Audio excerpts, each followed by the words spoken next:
Welcome to Rooster Radio, a broadcast dedicated to supporting and promoting local artists in the Gaston County and surrounding areas.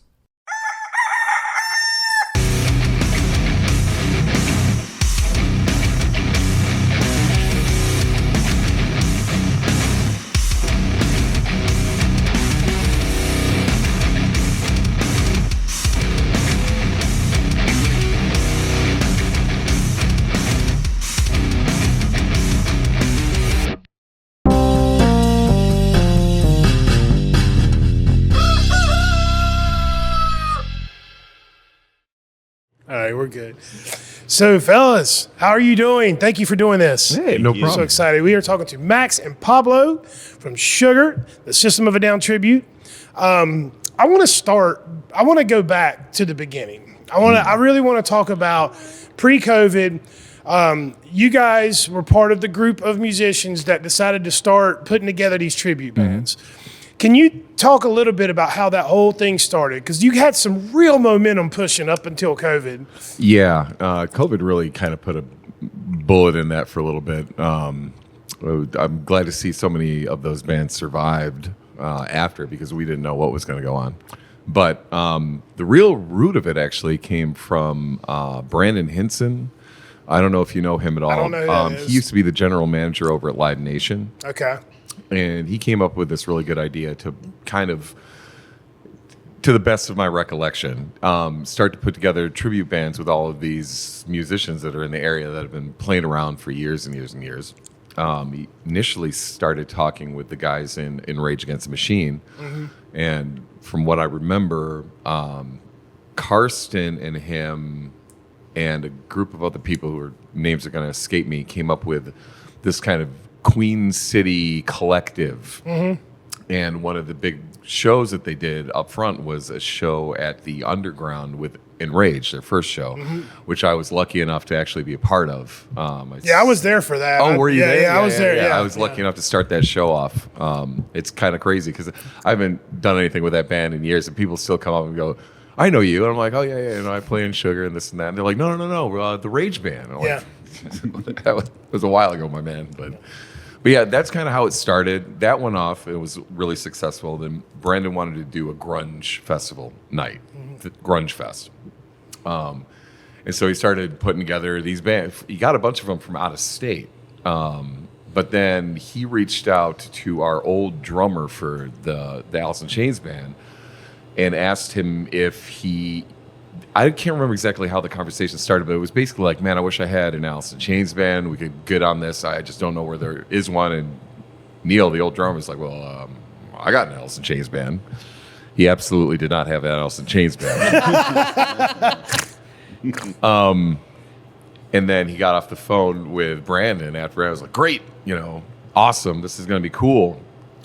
He called up Todd, who was already playing in Enrage.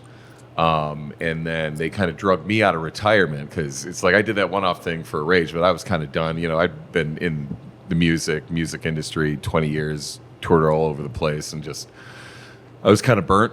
But it's kind of like the mob; they pull you back in. Yeah. And so Todd was like, "Come on, man, come on." So I said, "Fine, I'll do it if I don't have to think, and you just tell me where to be, and I'll do my bit and I'll leave." It's turned into way more than that. Yeah. But that's basically how it started. And that first Grunge Fest was huge. I was at that as well. Yeah. I couldn't believe it. Like, we were in shock. It was a Sunday afternoon. I'm literally there. And a good friend of mine, Victoria, was actually out in the crowd. She's like, are you ready for this? I'm like, ready for what? The 20 people that's going to be out there. She's like, is that what you think? And we came out on stage and there's like 1,000 people. And I was just like, well, there must be more to this than I thought. And it just kind of took off from there. I got real excited. I was standing in line to get into the Underground for another show when I met Karsten. And Karsten was standing outside handing out flyers for the first. He was giving tickets for the first Enrage show. So that's why I was at that show, because Karsten but I started a conversation with him, and then after the show, I hit him up on Facebook Messenger, and me and Carson just got a dialogue going, and I had a connection with the Third Eye guys in Raleigh and put them in touch with Carson, and that's how the Third Eye guys got involved. I was like, yo, you need to get these in here. And at the time, this hadn't taken place yet. This was still just an idea, and I was still kind of working it out.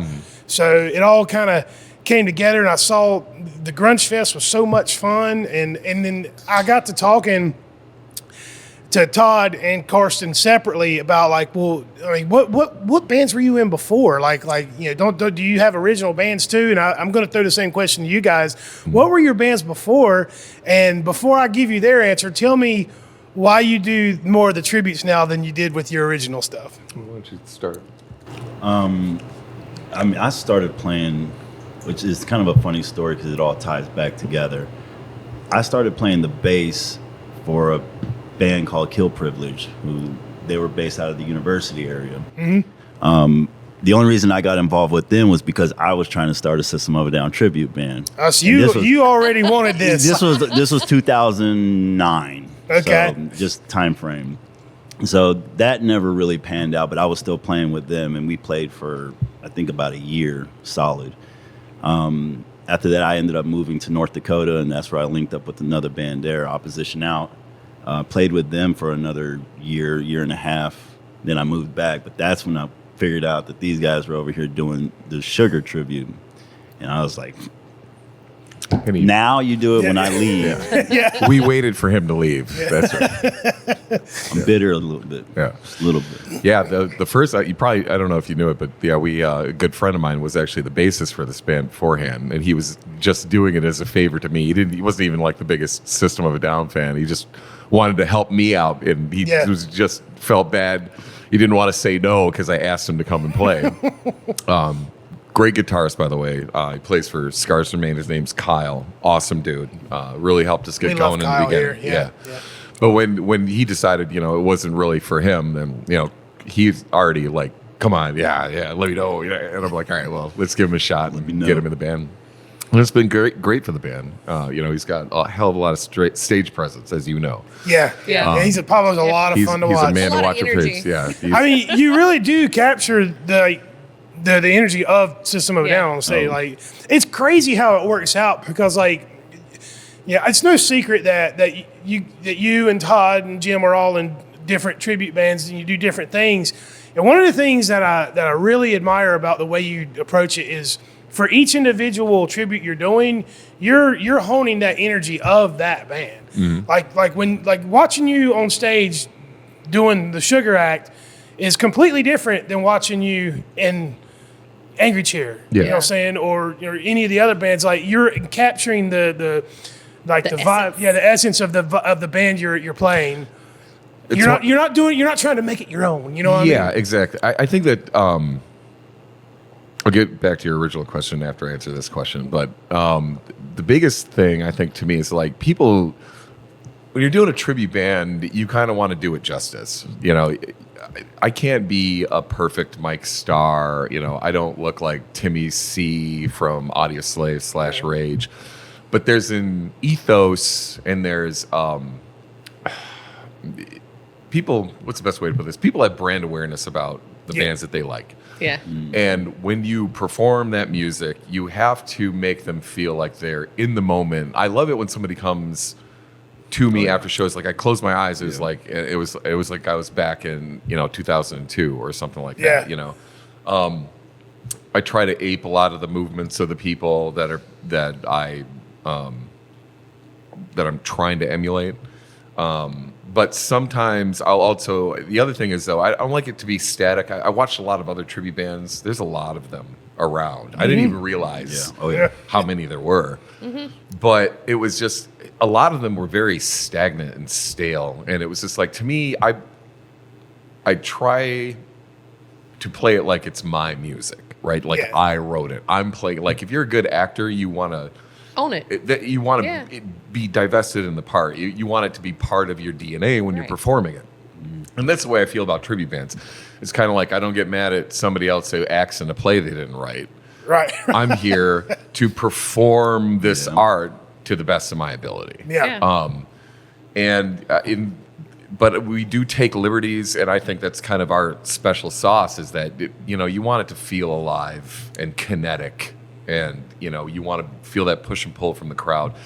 And that's kind of my biggest thing, is trying to make certain the crowd is feeding off our energy, because we feed off theirs. Yeah. Oh, yeah. And that's kind of the biggest, that's probably the most fun about doing the tribute band stuff is, trying, especially with the Sugar stuff. I really like kind of, fitting into the glove of Serge and like, what would he do? What would his mannerisms be? It's exceedingly operatic, right? It's it's dramatic music. Very. Both visually and audibly. So I do really enjoy that part of it. But yeah, for like 20 years, I played in this prog metal band, Nim, with Jim, who's in Sugar, and our old guitarist, Ted Nago, who now lives in Las Vegas. And we toured all over the place. We were on a little label. Didn't make any money, but it was a lot of fun, But I did it for 20 years, right? Yeah. So that's I was just kind of done, and the tribute thing kind of fell in my lap because of Carson and Todd and Brandon, and now I'm in 4 different bands. Your answer is basically the same as what everyone else has said that I've talked to in these tribute bands. Like, why don't you do more original? It's because Karsten put it best. He said, I was in an original band for years, and nobody showed up. Yeah. He said, nobody showed up. He said, people show up to these shows. Man, that's the thing that always used to irritate me, still irritates me to this day. Is like, I'll still get messages from people. It's like, man, you were in Nim, man. That was my favorite local band, man. Dude, I was like, where were you at all these shows, man? Yeah. Oh, I'm home. I don't feel good. Yeah. It's like, and even still, it was like, even when we had, from about 2002 to about 2007, it was a pretty good scene around here. You could expect 150 to 300 kids at a lot of these shows at the Tremont and such. Yeah. But then that just started to evaporate. Like a lot of the clubs, they used to do, they'd put ads in Creative Loafing. You could get on with Devakar. Yeah. Shout out to Devakar. God, I know that man, he is the man. And it was like Sunday first nights. time he played our music on the radio, I like literally seal clapped. The Devakar shows was one of my favorites. Oh yeah, the scene owes him so much. He doesn't get enough gratitude, in my opinion. Credit. Not nearly enough credit. And but that was the thing. It was like, we tried and we had our art, and we couldn't get enough people that interested in this area to make it a viable thing to keep doing. Yeah. But and I know and these kids, they get mad, because they see it and they're like, doing the tribute back, you sell out, this and that. And I was just like, let me stop you there, son. I did this stuff for 20 years, right? I toured all over the place. I put my time in, right? You guys grow the scene.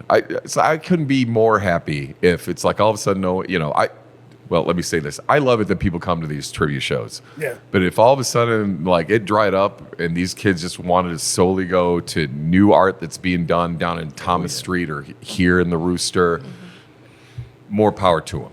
I'd love to have both crowds get good people, but I really, I'm sad that I see so little turnout for local shows most of the time. Yeah, preaching to the choir, bro. Yeah, that's the thing. I'm not to sound not to sound hyperbolic or nothing, but I'm trying to throw the scene on my back, like with this place. I'm like, I invested a lot to help grow a scene here, especially with all of the places that have shut down through the years. And we have a new generation of artists. It's funny. I posted this morning about last night. We had a show last night, and it was our first time ever hosting like a TikTok famous person. Yeah. And dude's got millions of TikTok followers. Yeah. I mean, he's making a living, providing for his family through social media stuff.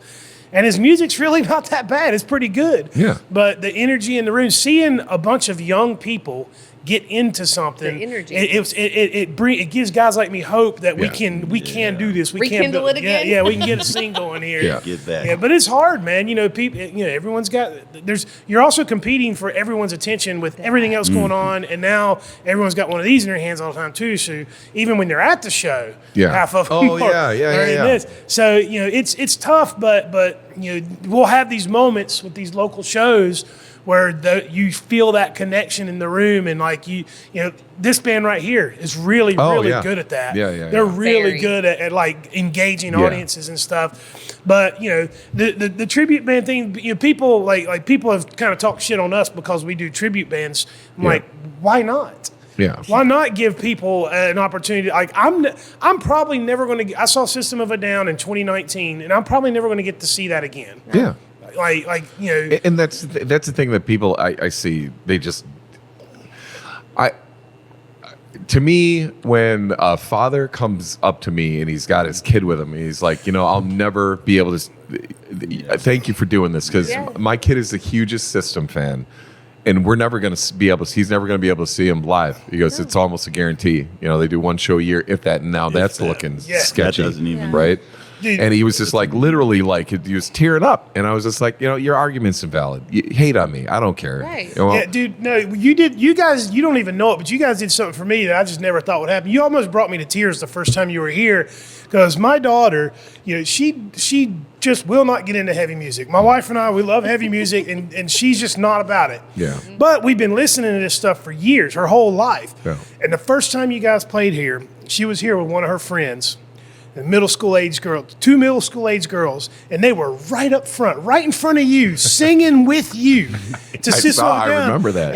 And and my wife comes like, Michael, look, harmonies, and I ran over to the side of the stage, and it fucking brought tears to my eyes. I was like, man, The you power know, of it felt music so like good. that. That's Yeah. the thing. It's, You know? it's like, you know, I think that whole, that all the backlash from these kids is like, fine, do your own thing. You know, Yeah. get your own crowd, Right. get your own crew. I'm not going to stop you. Yeah. You know, there's a lot of really good stuff going down. And I'd love to see that come out here. Gastonia, I'm not exactly certain what the music scene is like out here.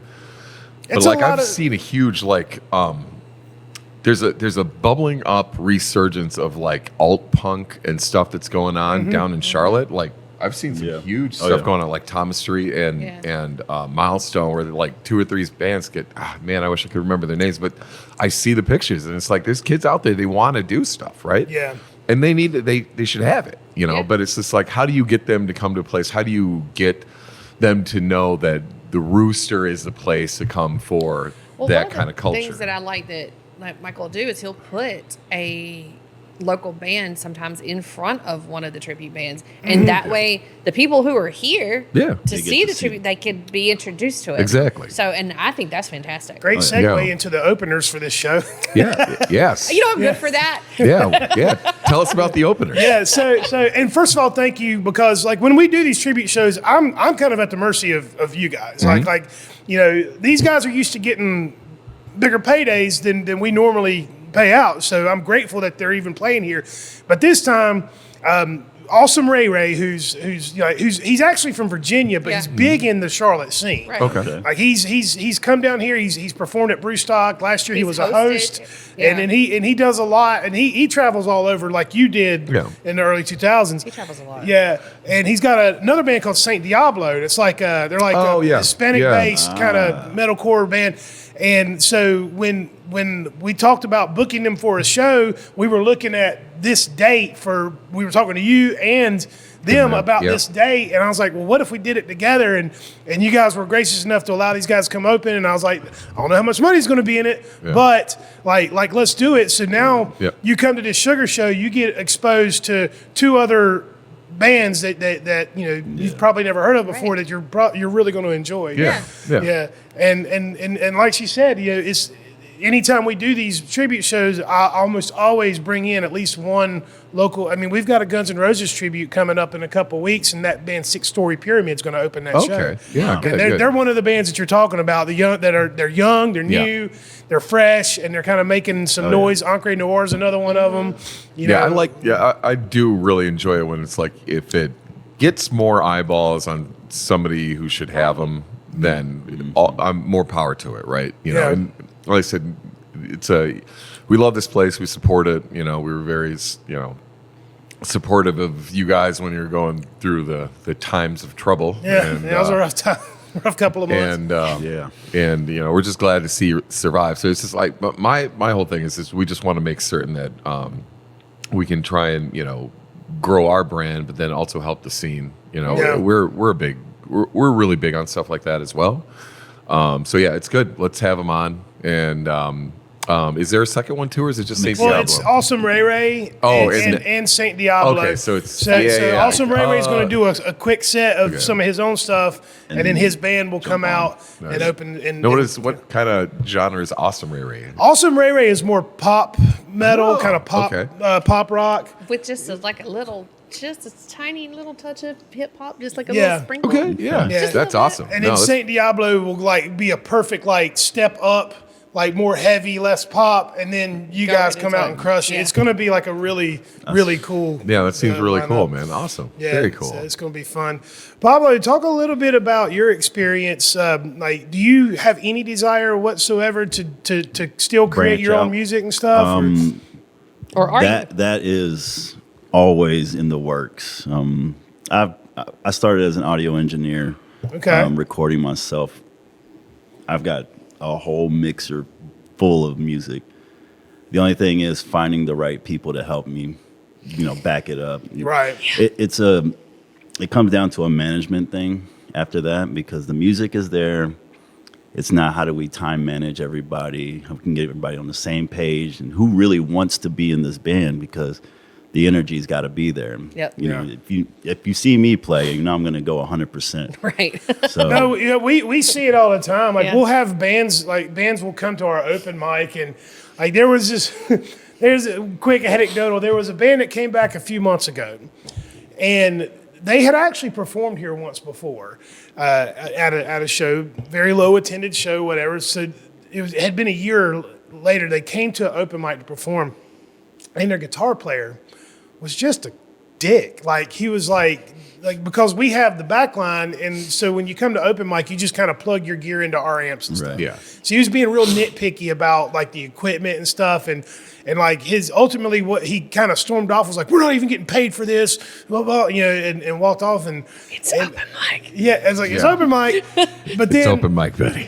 but that band came back a few months later and performed with a new guitar player, and I got to talking to their lead singer after they performed. And I was like, man, that was really nice. Like so I noticed like it's you and like a whole bunch of new guys now. Yeah. Like what happened? And he's like, yeah, like the leader of that band, he wants to just play. Like he's not really trying to.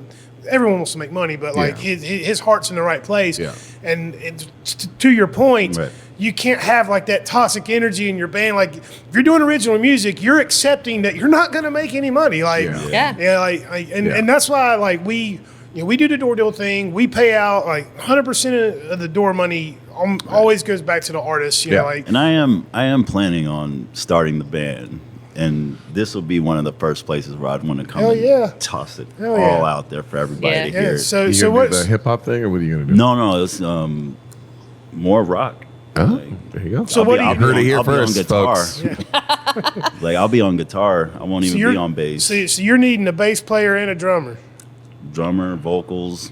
Good all luck of with the it. drummer. Yeah, the drummer part is The drummer probably already have 5 bands lined up. very tricky to find. a No good shit. I drummer. went and saw a band one time down in Myrtle Beach, and their drummer was in 5 Yes. bands. Oh, yeah. Five Yeah. local bands. Yeah, Yeah. Jim's in 5. Yes. Yeah, That's why I said yeah, that. No, Yeah, 6. Oh, is it 6 now? I think he's playing in one other one. I'd have to ask him because he was yeah, doing. my best friend Serge. He's in 5 different bands too. So he's Yeah, and he's I great drummer.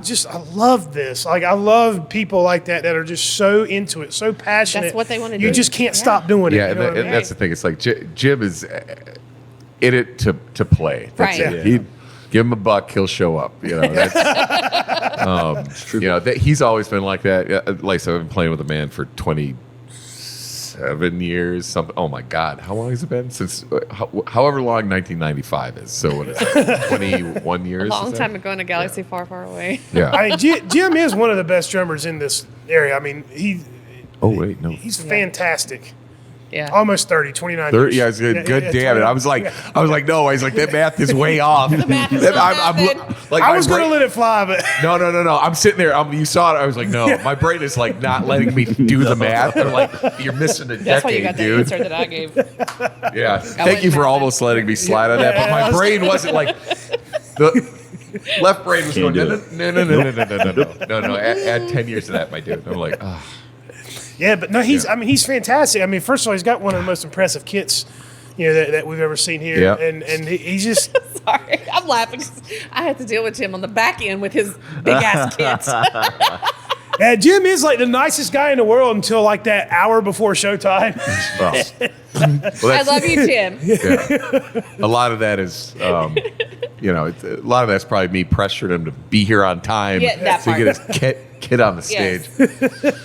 He's like, well, you were put it 15 together. minutes late. I'm like, well, you need to be here half an hour early. It takes me 2 minutes. I'm done. Nice, you shut up, Jim. Yeah. You just shit on stage. But yeah, exactly. You should, you've probably heard me. It's like, stop, Yes. blah, blah, blah. Get the, Right. oh, I want to get on there. Let's go. Yeah. But the thing is like, I mean, for all his faults and foibles, he's still just one of the best drummers I've ever played with. I played with so many other drummers. When we broke up, like other people, it was like, hey, let's do this. So I'd get with them. It's just, the vibe Yeah. wasn't there, and they're great. The thing that makes Jim a great drummer is he's got an almost instinctive molecular feel for time, right? Mm-hmm. Odd time stuff does not sway him. Because people will remain nameless, but I jammed with a couple of people that are really technically great drummers, but their odd time signature, multimeter stuff, Throws them off. just not great at it. You think that comes from being in like a progressive rock band drummer? Because we wrote the dumbest shit. It's just like, if you ever get a chance, go check out NIM NIHM. I'm going to, yeah. We wrote a lot of weird, angry stuff, and so I was wondering that myself. funny, yes, initially, Okay. but then we got. If I remember correctly, we got a cease and desist when we started it. Not from the movie, but there's an actual Institute of Mental Health. Oh. And I think it was either Ted or Jim got a letter or something when we were in Buffalo saying that, this is a trademark name or something along those lines. And so we ended up switching the last two to make it NIHM instead of NIMH. So, and then we had a fan poll for what it should be named because we couldn't. It's like it's got to be an acronym for something, right? Yeah.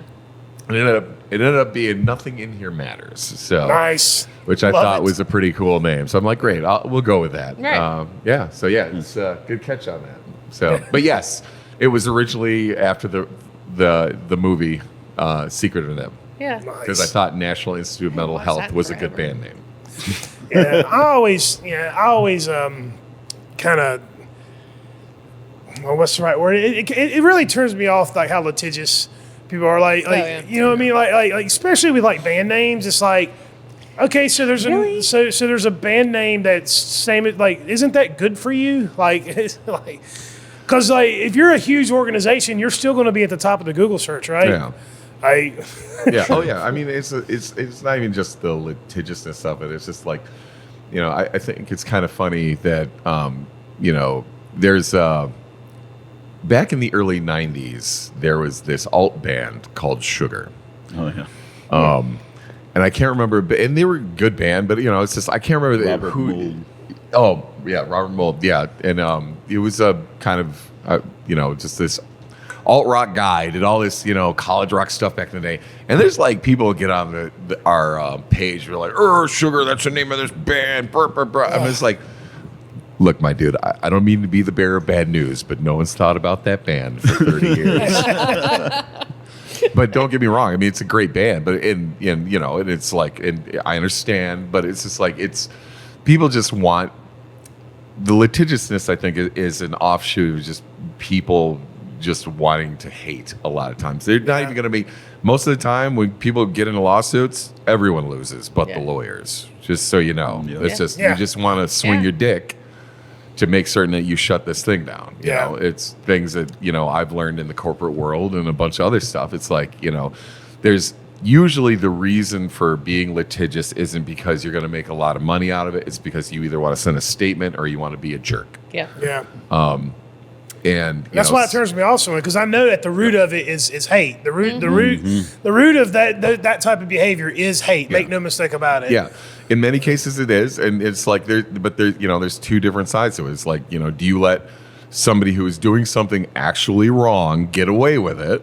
Because that's also the other side of it, but the other part of it is okay, is this person just suing to make a statement, right? Yeah. It just flex muscle, because you should be able to sue somebody if they're doing something egregiously wrong, right? Yeah, I agree with that. But on the flip side of that, there's so many lawsuits that are meaningless and pointless, and you see these massive corporations just throw billions of dollars. At the end of the day, it's almost pointless, But Well, I mean, what are you gonna it say? is kind of a waste of time too. Like there's other productive things you could be throwing that money and energy at. Yeah, exactly. Yeah, Yeah. there's a lot of that. We're too quick to snap to judgment, and we're not quick enough to come to the table on a lot of things. I would say. I want to circle back to the music for a minute, because I meant to ask this question earlier and forgot, and I'm very curious with the tribute bands that you're in. How, you have to love them all, right? Because this is all music. They're all my children. Yeah. They're all. I love them all equally. No. Well, my question is, how big of an influence do these bands have on you as an artist? So Major. three. Yeah. Major. So I would say 3 of the 4 that I am in were huge influences on the person that I was when I was really into making original music. Mm-hmm. The 4th one, the Audio Slave one, I was a fan of, but I didn't really deep dive into it until I started doing the tribute, and then I'm like, man, Prolific. There's so much more music here that it's like, we'll play songs, and it's just like, man, it's like, why did I never hear this before? Yeah. But Soundgarden, Alice in Chains, System of a Down, huge influences on me. Huge influences on me.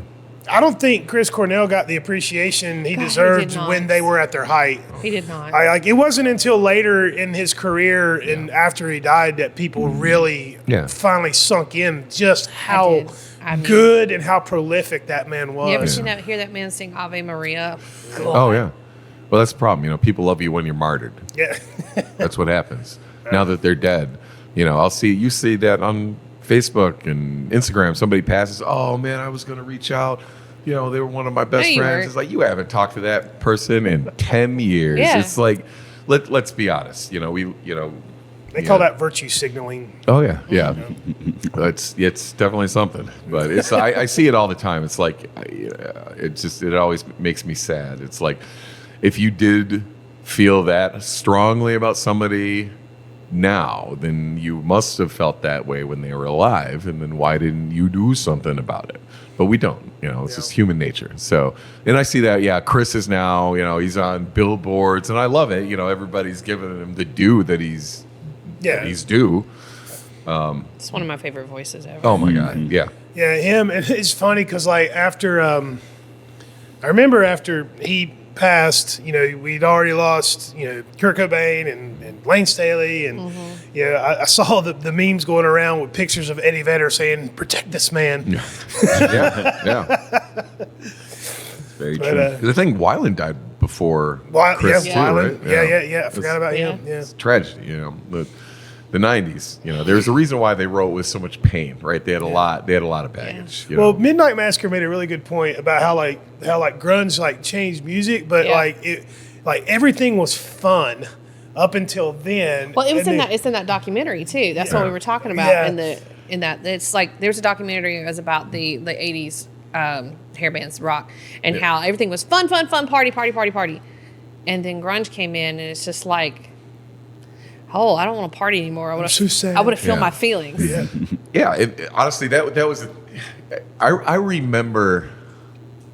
Pablo's a little young for this, but I remember this. I listened to my Def Leppard, and I had my.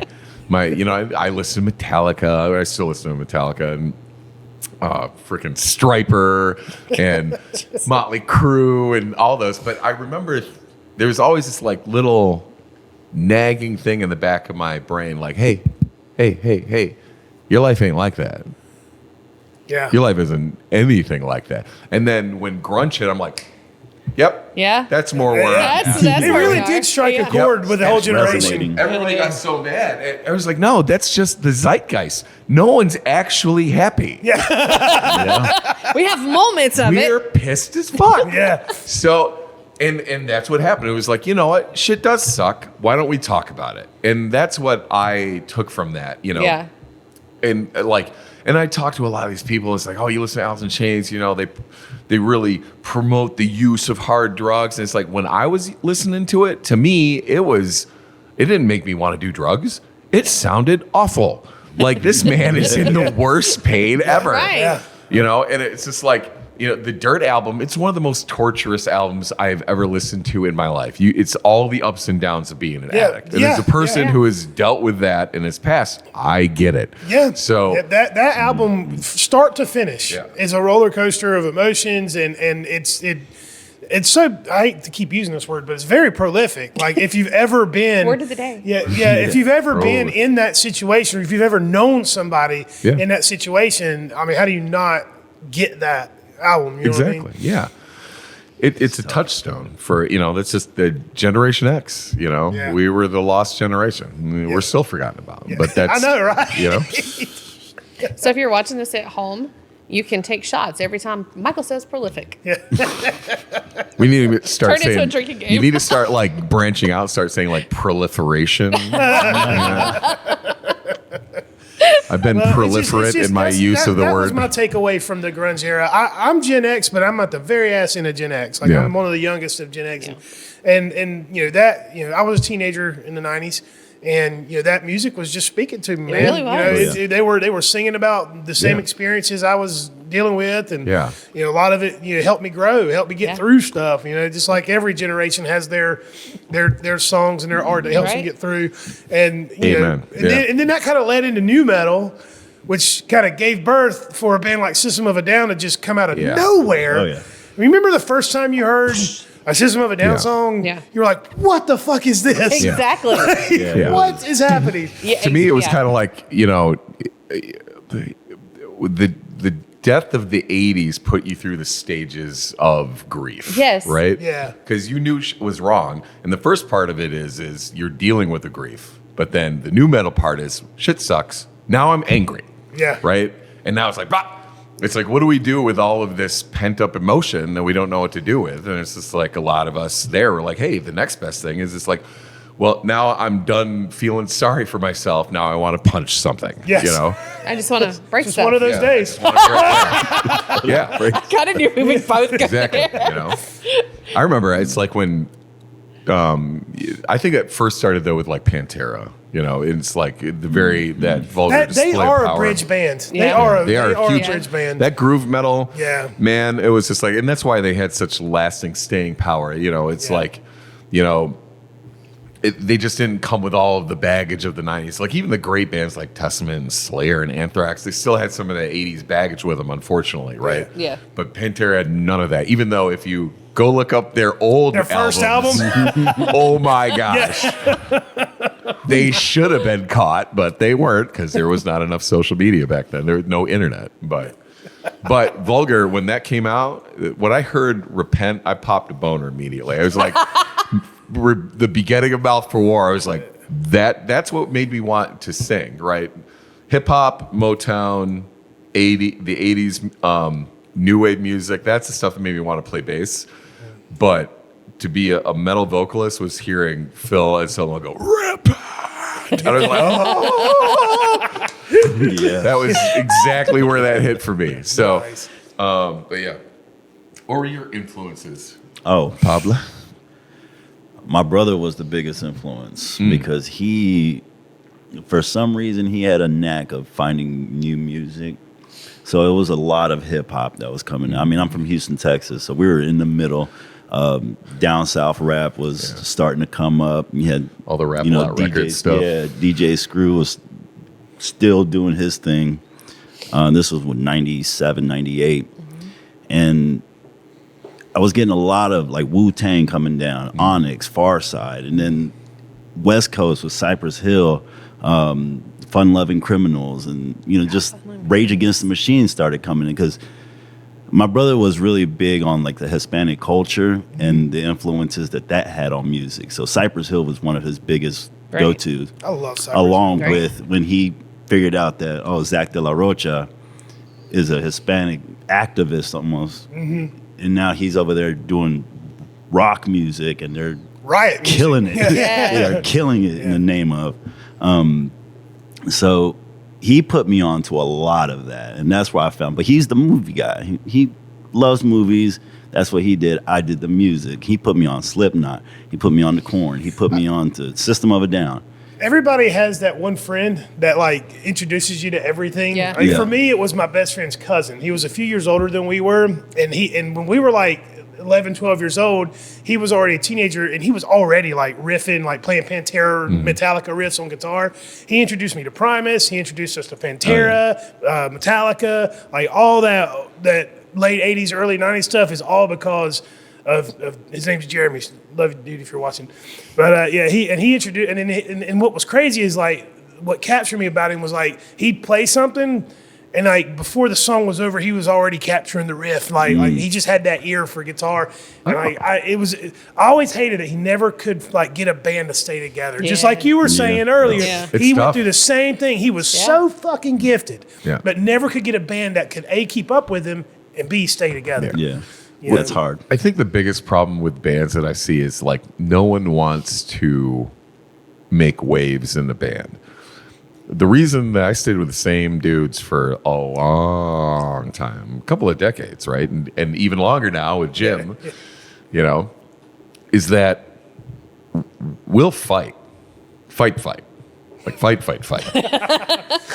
But then it's over with, right? We said our piece, and now it's over with. I see a lot of bands, they just eat it, and they don't talk about it. They eat it, they don't talk about it. Everything's passive-aggressive. They eat it, they don't talk about it. You'll know immediately. Pablo knows, the rest of them are like, hey, fucking up. We need to do better. And then if they have a difference of opinion, we will talk it out. But most bands, they eat it, and then all of a sudden, I'm done. Screw this band. You never listen to me. Blah, blah, blah, blah, blah, blah. And then gone. And then everybody's gone. And I'm like, no. I mean, it's just tough, There's a lot of accountability that goes into it. There is. Everybody has to first hold themselves accountable. And then you're going to be ready for somebody else to hold you accountable that's right next to you, because we all depend on each other. If one of us isn't playing it correctly, it's going to show. Right. And even when you're writing music, you together. have to get, it's like, it's one thing when Pablo gets his band going, it's just like, especially if you get all that outside input, it's tough.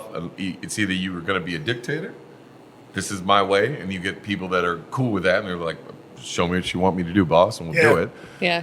But the problem is that if you got a lot of people, they want to have input, then you have to deal with that input. If you have that kind of open, I don't know, community feel for how you want to go about That's one of the music. questions I ask just about every like band that we get in here that like does original stuff. A lot of times I'll get into that territory of like who's contributing, like how tell me how y'all build music together and stuff, because I find it interesting because there's so many different ways to do it. It's like you just said, sometimes it's one person's writing everything, and that's cool. Like if you have I just don't know how that works. My brain's not wired that way. Honestly, I have all the parts written out, and I would play it for them. But I don't expect you to copy what I did, because that's what I did. I want to hear what you can do. Yeah. What are you gonna? What are you gonna bring to the table, so that we're all equally creating this music? We gotta get you some musicians, man. We gotta get the word out that Pablo needs some homies. Pablo needs musicians because the rest of his bandmates are too old and lazy to do new music. Spoken. So we're waiting. We're gonna make you a flyer that says Pablo needs musicians. Just me on there. But we're going to wind down here. But before we go, I do want to talk about the show again and promote the show. Sure. And if there's any other shows you want to promote, I will say this: I am really, really happy for you guys. Like every time I see a new show announcement pop up in Virginia or South Carolina, what's the farthest y'all have gone for a show? Rochester. Yeah, Rochester, New York. Oh, wow. Nice. Yeah. Yeah. New York don't have their own tribute bands. No, They, Not this I guess good. they don't have a good system of a down tribute. band. Yep, that's the right answer. Yeah. Yeah, no, it's wonderful. It makes me really happy because I know when you take those shows, I know it's worth your while, and Oh, yeah. And so I couldn't be happier for you guys. It took 20-something years, but it's finally paying off being a musician. Just Yeah. That's the way not the way you thought it would be. That's why it's hilarious. It's Yeah. like I joke about this with my ex-guitarist all the time. He moved to Las Vegas, and now we're making money playing music. And he's still struggling in Las Vegas doing a radio. Oh, he's getting into doing a bunch of the Vegas act route stuff. He's doing fine too, but he just finds it funny that he's like it's like I should have stayed because I mean- been playing with you guys. But But maybe that's what it took. yeah, Yeah. it is, and that's I Sometimes think we find ourselves where we're supposed to Yeah, be. exactly. If you got any kind of intelligence about you, you'll figure out where Yeah. you're supposed to be. sometimes disruption is good. Yeah. You got to get kicked out of your comfort zone to make progress. I wish Yeah. I'd have done this 20 years ago. Like, I'm Yes. in my mid 40s now. Like, how much longer do I have this energy that I have now? You're gonna be up here at 90, man. Yeah. I mean, of course, I'm probably going to be doing this till the day I die. But man, if Yeah. I would have known that I could do this, no one was building me up. No one gave a fuck at 25 years old. No one Right. cared. So, like, damn, I wish would've. I'd done this sooner. But we're here now. I would have been here. Yeah. Ride or We've just die been right there. We've just been friends longer. That's all. Yeah. That's Yeah. right. That's awesome. So be here at the Rooster Saturday, November 23rd. That's this coming Saturday, y'all, Yep. to see Sugar, the best System of a Down tribute you're ever going to see. It is a really fun show. is. Like I said, if these guys can bring me to tears, then you're going to have a great time too. And then, Thank of course, start the show off with Awesome Ray Ray. We'll get to see Saint Diablo. Diablo. It's going to be a Yeah. big time party, and it's the weekend before Thanksgiving, so I know you ain't got shit to do. Come hang out with All us. the college kids are in town to see Yeah. their parents. Yes. Come Yeah. to this show Yeah. and then eat. Yes. And it's an all ages show, so bring your kids Yep. too. Bring the kids, bring the family. It's going to be a fun time. Fellas, thank you so much for doing this. Yeah, man. I absolutely. really Thank you for appreciate it. having us. I All really right. appreciate it. Thank you. All right, we're out. Peace and love.